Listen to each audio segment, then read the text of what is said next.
নমস্কার বন্ধুরা, আজকে বানাবো পেঁয়াজ পোস্ত। তার জন্য দেখুন পেঁয়াজগুলো কেটে নিয়েছি। এই রকম সাইজের পেঁয়াজ কেটে নিতে হবে, বেশি পাতলা করলেও চলবে না, আবার বেশি মোটা রাখলেও চলবে না। এইভাবে পেঁয়াজগুলো কেটে নিতে হবে। পেঁয়াজ পোস্ত বানানোর জন্য কড়াই বসিয়ে নিয়েছি, তাতে দিয়ে দিয়েছি সর্ষের তেল। পুরো রান্নাটাই সর্ষের তেলে হবে, তার জন্য সর্ষের তেল দিয়ে দিয়েছি। তেলটা এবার কাটা পেঁয়াজগুলো তেলে ছেড়ে দেবো।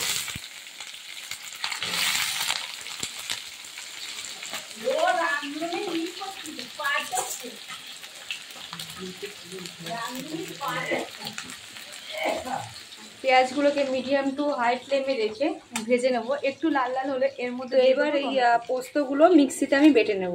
তার জন্য মিক্সির জারে পোস্তগুলো আমি দিয়ে দেবো।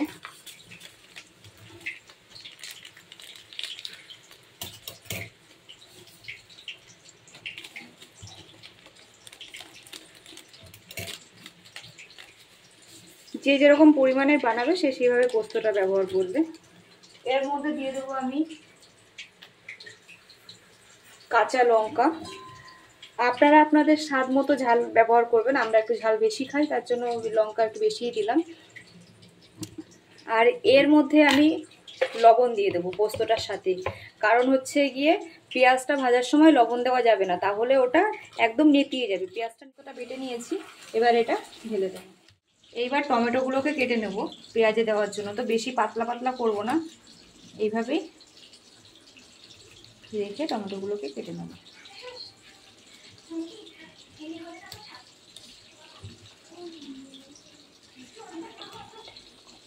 আমি এখানে দুটো টমেটো ইউজ করলাম, কারণ আমার পেঁয়াজের পরিমাণটা একটু বেশি। যাদের পেঁয়াজের পরিমাণ কম থাকবে তারা একটা করে টমেটো ইউজ করতে পারে।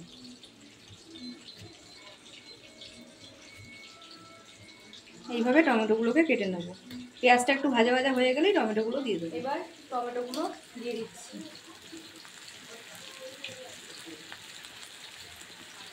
টমেটোগুলো দিয়ে এবার ভাজা ভাজা করে নেব। টমেটোগুলোও গলে যাবে।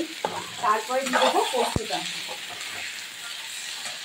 এটা মিডিয়াম টু হাই ফ্লেমে রেখে একটু ভেজে নিতে হবে। দেখুন পেঁয়াজগুলো ভাজা ভাজা হয়ে এসছে, টমেটোটাও নরম গলে গেছে। এবার আমি পোস্তটা দিয়ে দেবো। তো এবার পোস্তটা অ্যাড করে নিলাম।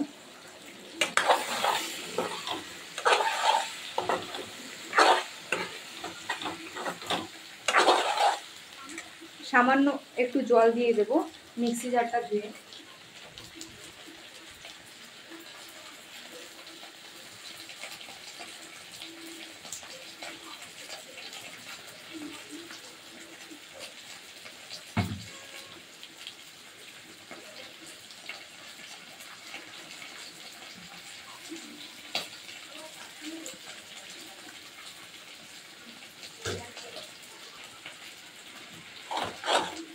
এবার এটাকে একটু নাড়াচাড়া করে নেবো। এর মধ্যে সামান্য একটু হলুদ অ্যাড করবো।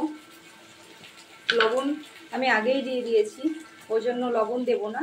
পরে যদি কম পড়ে তো স্বাদ অনুযায়ী আবার লবণ অ্যাড করবো।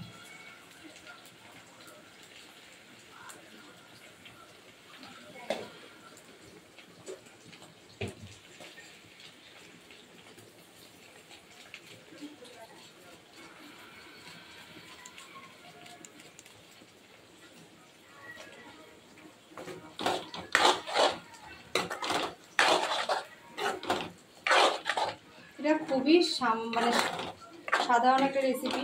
সামান্য 2-3টে উপকরণ দিয়ে এটা বানানো যায়। টাইমও কম লাগে আর খুব ভালো খেতে লাগে আর চটজলদি হয়ে যায়।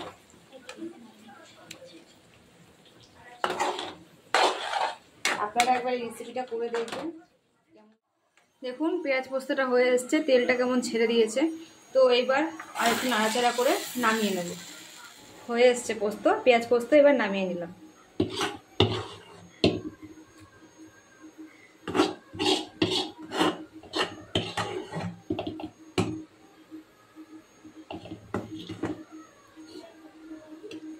তো দেখুন কি সুন্দর লাগছে দেখতে। খুবই সহজ একটা রেসিপি আর খুবই কম উপকরণ দিয়ে চটজলদি তৈরি হয়ে যায়।